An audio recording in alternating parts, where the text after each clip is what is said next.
স্বাগত আজকে বাংলাদেশে। আপনাদের সঙ্গে আছে আমি খালেদ মুহিউদ্দিন।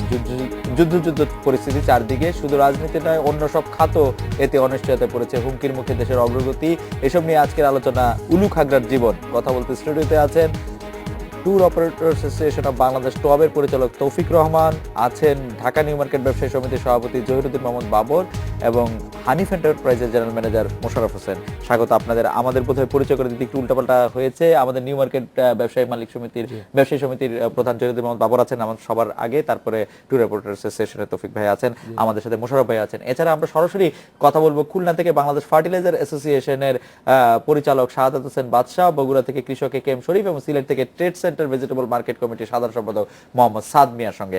আমি প্রথমেই জহিরুদ্দিন মোহাম্মদ বাবর ভাই আপনার কাছে জানতে চাইবো যে একটি সরল প্রশ্ন করি, কেমন আছেন? রাজধানী ঢাকা শহরে যারা খুচরা পণ্যের ব্যবসা করেন তারা কেমন আছেন?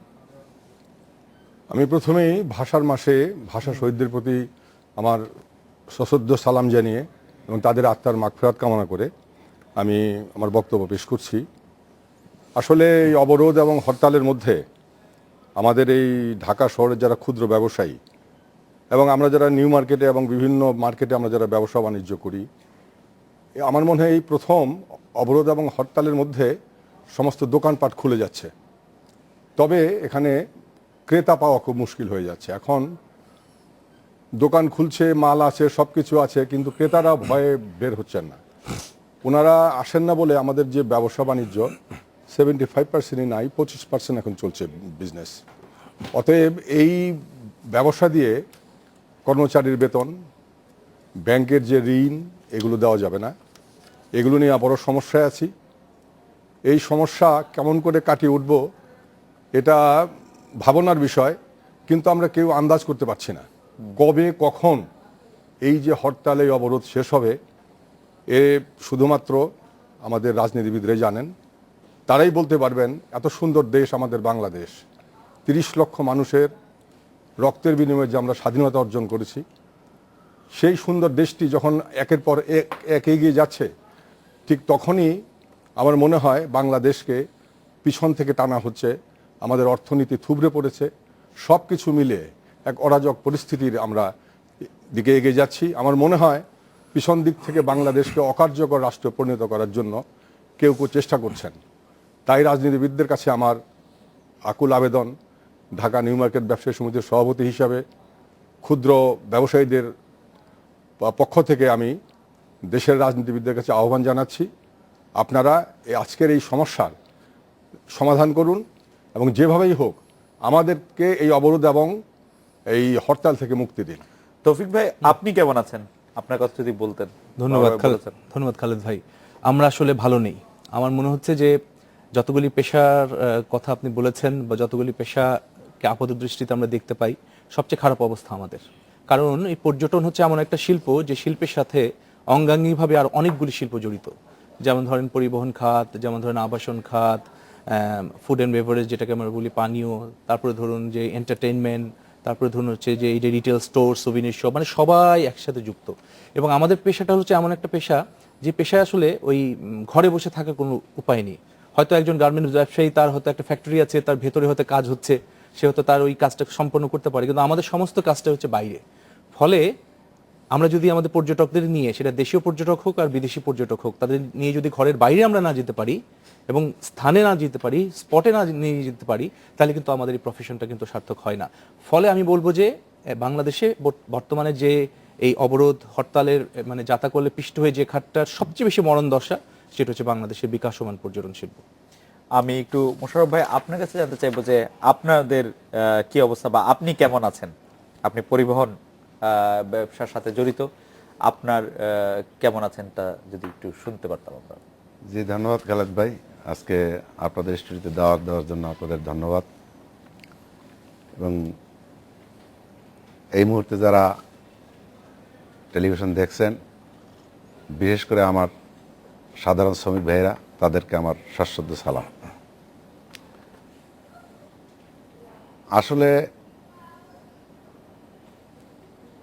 আমরা মোটেই ভালো নাই। এখন আমাদের পরিবহন শ্রমিকদের পিঠ একেবারে দেয়ালে ঠেকে গেছে, এখন আর উত্তরণের পথ দেখতেছি না। এখন যার যা জমানো ছিল এতদিন বসে তারা খেয়ে দিয়ে শেষ। এখন এই অবস্থায় যদি দেশটা চলতে থাকে, বর্তমান যে পরিস্থিতি আছে এই পরিস্থিতি মালিক মহোদয়রা কাটাই উঠতে 2-5 বছর সময় লাগবে, এর আগে তারা উঠতে পারবে না।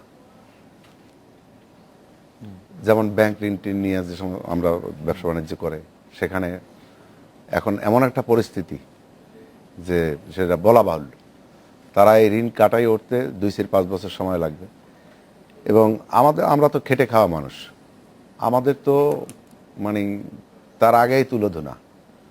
এখন সবচাইতে সমস্যা হয়ে গেছে যে এখন চলার মতো কোনো অপশন নাই।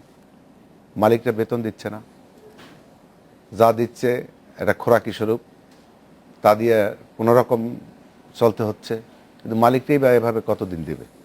এই সব কিছু মিলেয়া মানে আমাদের এই পরিবহন খাতটা এখন একেবারে মানে চরম একটা হুমকির মুখে। যদিও আমরা গাড়ি ছাড়ার চেষ্টা করি, দেখা যায় যে 5টা গাড়ি বুক দিলে 2টা গাড়ি ছাড়তে পারতেছি, আর 3টাই ছাড়তে পারতেছি না লোকের অভাবে। যে 2টাও ছাড়ি সেটাও দেখা যায় যে 20-22টা করে লোক হচ্ছে। মানুষ আতঙ্কগ্রস্ত, কি হয় না হয় পত্রিকা দেখতেছে, টেলিভিশন দেখতেছে, যার জন্য মানে কেউ চায় না যে ঘরের থেকে জীবিকার জন্য বাইর হইয়া যে এরকম সে আর ঘরে ফিরে আসতে পারবে কিনা, বা সে যদি দগ্ধ হয় তার ফ্যামিলিকে দেখবে, মানে নানান প্রশ্ন নিয়ে মানে একটা জটিল অপশনের মধ্যে বাংলাদেশ ঘুরপাক খাচ্ছে। মোশাররফ ভাই, আপনাকে ধন্যবাদ। আমি খুলনা থেকে ফার্টিলাইজার অ্যাসোসিয়েশনের পরিচালক জনাব শাহাদাত হোসেন বাদশার কাছে জানতে চাইবো যে বাদশা ভাই, আপনি কেমন আছেন? সার ব্যবসার উপর এই কোনো রাজনৈতিক এই কর্মসূচির কোনো বড় প্রভাব আছে কিনা? জনাব শাহাদাত হোসেন বাদশা। খালেদ ভাই ধন্যবাদ। আসলে এর পূর্বে যারা বলেছেন সবাই কেমন আছেন তাদের মাধ্যমে তো জানতেই পারছেন, সেই হিসাবে আমরাও যে খুব একটা ভালো আছি তা না। তবে সারের যে বর্তমানে কোনো সংকট নাই, কারণ সার হচ্ছে এখন একটা ভরা মৌসুম চলছে, আর কৃষকদের এই ভরা মৌসুমে ধান উৎপাদনের জন্য এসেনশিয়াল কমোডিটি হচ্ছে সেটা হচ্ছে সার। কিন্তু সারের যে মূল যে একটু সংকট হচ্ছে সেটা হচ্ছে যে পরিবহনের ক্ষেত্রে পরিবহনের যে একটা সংকট আছে, সেক্ষেত্রেও যারা এই যে সারের ব্যবসায়ী আছে বা ডিলার আছে, তারা আপনার নিজেদের সমন্বয় করে সারটাকে কৃষকদের দোরগোড়ায়, বিশেষ করে ইউনিয়ন উপজেলায় তাদের নিকট পৌঁছে দিচ্ছে। তার মানে আপনি সার ব্যবসায়ীরা খুব বেশি সংকটে নেই। আমি বগুড়া থেকে এই সংকট আমরা আবার আসবো আপনার কাছে জনাব বাদশা। আমি একটু বগুড়াতে কৃষক একেএম শরীফের কাছে জানতে চাইবো যে আপনি কেমন আছেন?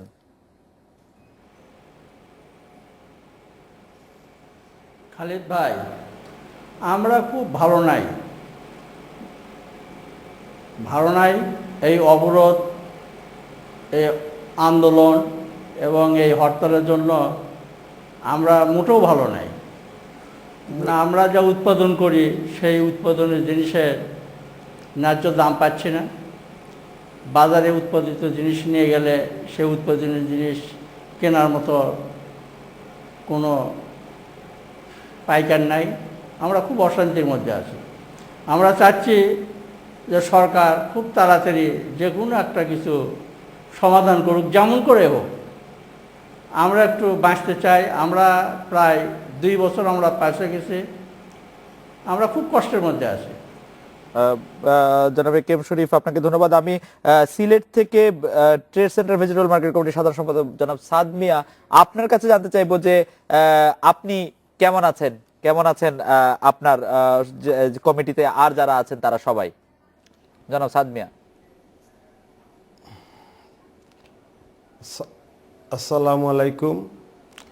আমি প্রথমে আমার সমগ্র বাংলাদেশের ব্যবসায়ীদেরকে সালাম জানাই, এবং আমরা ব্যবসায়ীবৃন্দ যারাই আছি মোটামুটি আমরা কোনো ব্যবসা নিয়েই ভালো নাই।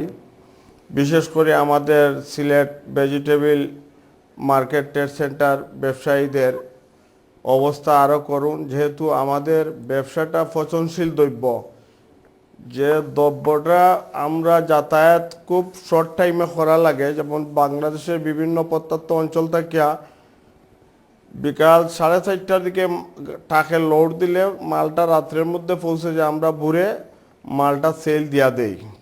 তো বর্তমানে হরতাল অবরোধ বা দেশের পরিস্থিতি খুব খারাপ, যার কারণে গাড়িগুলা টাইম মতো পৌঁছে না, যার কারণে মালের খুব আমরা ব্যবসায়ীরা ক্ষতিগ্রস্ত হইতেছি। এবং মালের যে ভাড়া যেগুলো আগে যে ট্রাকের ভাড়া যেগুলো 20,000 টাকার মধ্যে আসতো, বর্তমানে এই ভাড়াগুলা 40,000-এর উপরে চলে গেছে। তো ওই ভাড়াগুলা তো মালের উপরেই পড়তে হয়। তো মালের উপর যখন ভাড়াটা আসে তখন 40,000 টাকা ভাড়া হলে পার কেজিতে 3 থেকে 4 টাকা ভাড়া হয়ে যায়। আর বর্তমানে আমাদের এই হরতাল অবরোধে আরও ক্রাইসিস হতো মালের, কিন্তু আমাদের যে সিলেটের বর্তমানে লোকাল কিছু মাল পাওয়া যায়, যেমন ডিসেম্বর থেকে মার্চ এপ্রিল পর্যন্ত মাল পাওয়া যায়, যার কারণে একটু হালকা কম ক্রাইসিস আছে। আর না হইলে যে অবস্থা চলছে ওই অবস্থায় সিলেটের মানুষ সবজি তো ঘরে পাওয়াটা অসম্ভব হয়ে দাঁড়াতো। জনাব সাদ মিয়া, আপনাকে ধন্যবাদ। আমি আবার ফিরে আসি জহিরুদ্দিন মোহাম্মদ বাবর ভাই, আপনার কাছে যে বর্তমান অবস্থায় জন্য যে সংকটটি তৈরি হয়েছে তার জন্য আপনি কাকে দায়ী করবেন, বা কাকে মনে করছেন, বা কোন গোষ্ঠী বা গোষ্ঠীগুলিকে আপনি মনে করছেন যে তারা দায়ী, কোন পক্ষকে মনে করছেন যে আপনি তারা দায়ী এই আমাদের এই দমবন্ধ করা অবস্থার জন্য?